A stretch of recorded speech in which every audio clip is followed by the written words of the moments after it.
Bagi penggemar masakan kampung dan makanan laut, menu gulai tempoyak ketam nenas ni antara kegemaran ramai.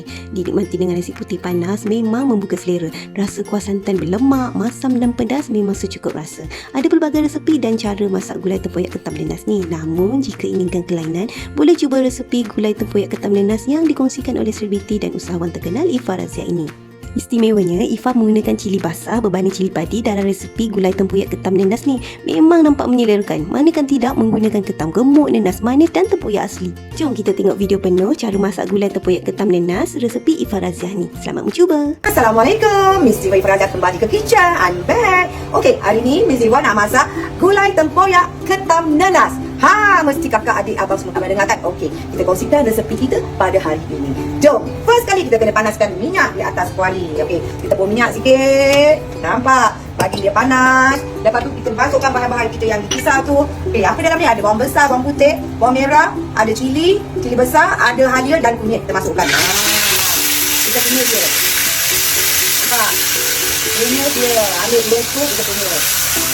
Terpulanglah pada adik kakak, kalau nak pedas sikit boleh masukkan cili goreng. Ini resepi saya tau, ini bukan resepi orang. Jadi cara saya sendiri. Kita masukkan 3 scoop bawang. Dan telah bahan-bahan kita yang telah dipisah tadi. Okey, naik ke mebak satu dapur kita. Lepas tu kita dapatkan kita titikkan halia pula. Kita punya serai. Bagi naik wangi. Nampak? Sebab hari ni bahan-bahan utama dia adalah ketam. Jadi kita nak masak, setengah orang buat masak lemak ketam kan, tapi tadi dia beza sikit. Saya campurkan dengan tempoyak, campur dengan nenas. Okey, bagi dia wangi. Wangi dan suka-suka. Dah nak wangi dah kan? Okey, sedap tak? Bau dia menusuk hidung kita. Okey. Kita bagi dia, cili dia masak betul-betul ni. Okey, dan lepas ramuan tadi yang kita campakkan tu dah garing, kita tambahkan air. Tambahkan air. Bagi dia sebati dulu. Okey. Sebab saya ni tak suka pedas. Okey. Lepas tu kita campakkan nenas yang telah kita potong-potong. Masukkan nenas pula. Bagi air nenas tu legap-legap. Masukkan nenas ni semua. Okey. Bagi dia ada rasa masam nenas ni dulu. Okey, cantiknya.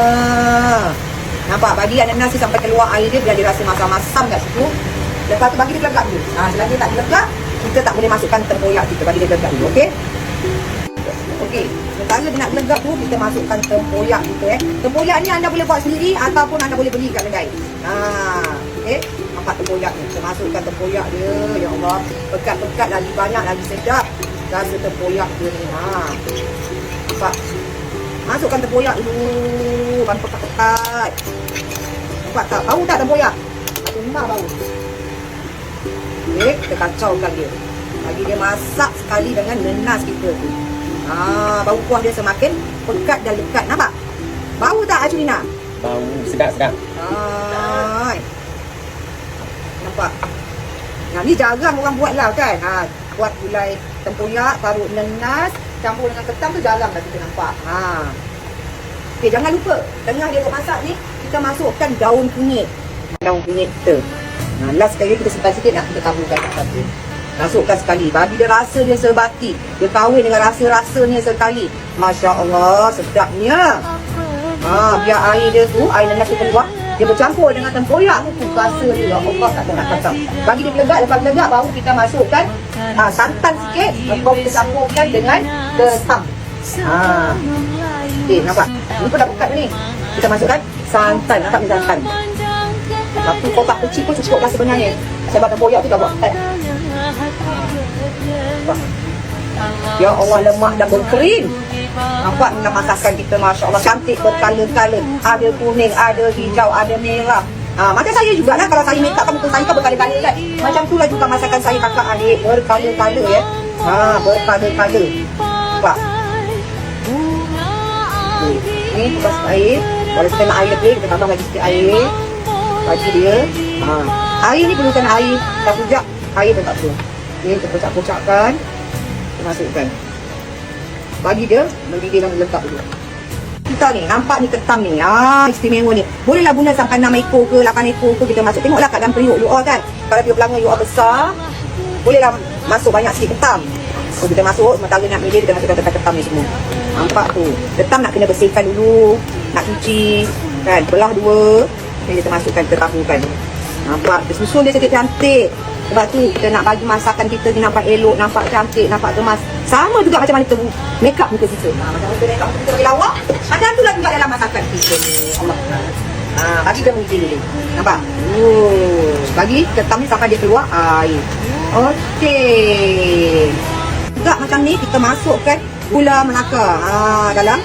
Ada setengah orang guna gula putih, tapi saya dalam masakan saya guna gula Melaka. Ataupun gula nisan lah. Lepas tu kita masukkan perasa juga. Okey, perasa dalam masakan kita tadi, bagi dia sama rasa. Nampak? Bila dah gelap tadi kita masukkan gula nisan, gula Melaka. Lepas tu kita masukkan serbuk perasa, lepas tu kita campur juga dengan garam. Okey. Kita campur dengan garam. Dan gaul-gaulkan dia, bagi dia empuk ketam kita tu sampai dia keluarkan air ketam. Ya Allah, tengok macam itu sedap ni. Sementara dia nak meledak-meledak tu kan. Kita cedok-cedok dia macam ni supaya dia tak pecah minyak. Itu caranya. Okay, tadi ada balance tadi. Apa nama? Daun kunyit tadi yang terdiri tu kita tabur lagi kat atas. Bagi dia warna-warni kehidupan kita. Bau ceria you all. Okey, tadi kita terlupa nak taruh asam glucose you all. Kita nampak juga asam glucose dalam ni. Sorry, asam glucose kita kalut-kalut. Kita nak bagi semua rasa ada dalam kita punya gulai tempoyak ketam nenas. Nampak tu, dia dah hampir siap. Cuma kalau kakak adik nak pekatkan lagi, kita tambah lagi. Saya nak pekatkan lagi ni, kita tambah lagi santan. Tadi kita tak santan, kita tambah santan pekat kat atas dia ni supaya rasa dia lebih lagi. Nampak tu, meletup warna dia pun dah cantik, bau dia pun dah harum, sedap, sengebak satu rumah ni. Ni kakak adik ni boleh try lah resepi Miss Diva ni. Mungkin tak pernah try cara ni, boleh ambil resepi saya ni, boleh try bila-bila untuk satu keluarga. Okey? Nampak ni dah hampir siap dah. Gulai tempoyak ketam nenas kita ni. Sebelum tu kita kena test dulu. Sedap tidak? Kalau kurang, kita tambah lagi apa yang kurang. Okey, kita test dulu Okey, Mejo, rasa dulu. Apa yang kurang? Kita nak kena test dulu. Kita tanya kita punya orang-orang ni. Apa yang kurang? Ngam. Pedas ngam semua ngam. Ngam. Okey, Asulina pula nak kena rasa. Apa yang sedap? Okey, Asulina. Apa yang kurang? Sedap. Sedap. Lah nak? Ya. Okey, nak Syarina pula. Rasa apa yang kurang? Okey, kakak abang adik kalau nak try masakan Miss Diva Farazia ni, gulai tempoyak ketam nenas, boleh cuba resepi yang saya kongsikan ni. Selamat mencuba. Happy New Year.